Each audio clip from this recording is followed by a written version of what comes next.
We offer freedom, the right to own your own business, do your own thing. Some of you that are in this Amway business are doing things nobody could pay you to do.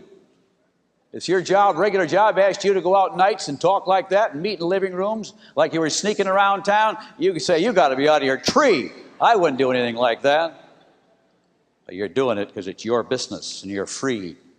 And it's amazing what you'll do to get ahead when you have the option instead of somebody telling you what to do. You're doing it because we have rewards in this business. And those of you who are in a leader positionship of this business know that over the past few months when we talked about writing a little bonus check, we did it to everybody all over the world of Amway and said, you're all in this together. You and people like you all over the world. We understand that part. But what is it that caused people to turn to this business?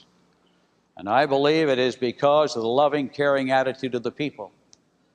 But while we talk numbers, I want you to get a little quick history lesson on why and how free enterprise works, and then I want to add that element to it for you so you'll see the new formula.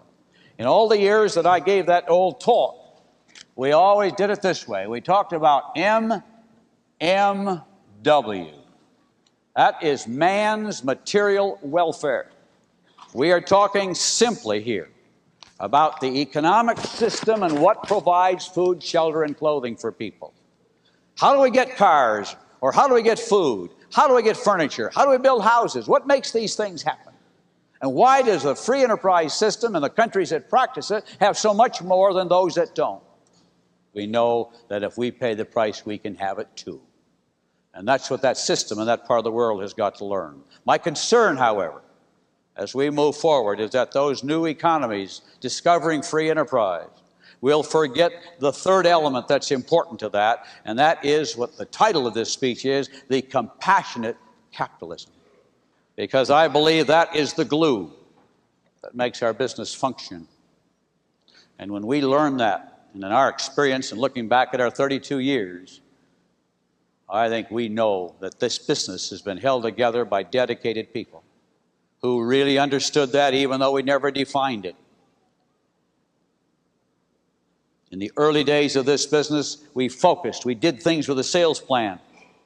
You can't prosper at the expense of the people you sponsor. There is no profit in the act of sponsoring. Thousands of companies have tried to follow us, and they all do. They grab the money as soon as they sign them up, instead of being committed to the well-being of the people that join them. Into the very roots and the grounding of the Amway plan was that precept that the first thing you have to do is make sure the people below you win. And that's why you begin that process in the act of sponsoring.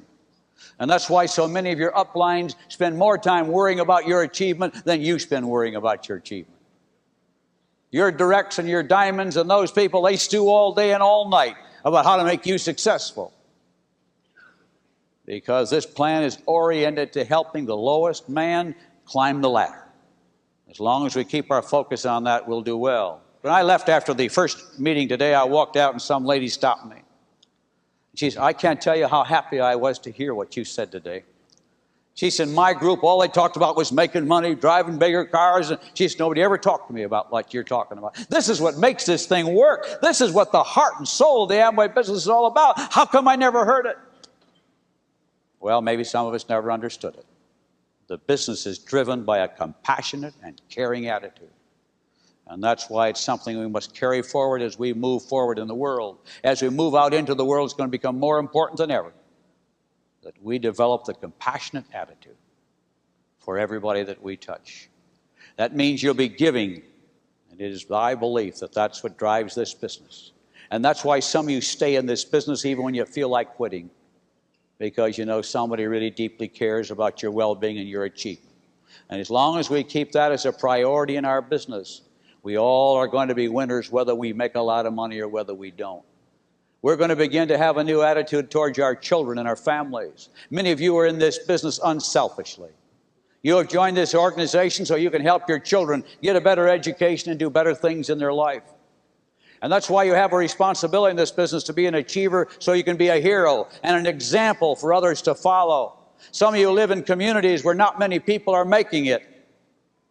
And you can talk to them all day. But if you really want to be a wonderful hero for them, go ahead and achieve in this business, and don't tell them, show them.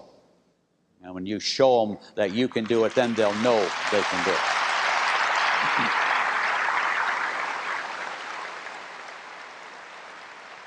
And I know we have a lot of international people here, from Mexico to all the other markets in the world.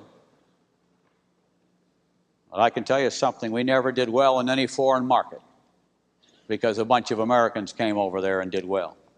We did well in those markets when the people who lived there made the plan live for them. And when it lived there, then it lived. Let's us go into this world and touch this world and be the #1 group that says to everybody, we're watching and we believe in you. Thank you so much for joining us.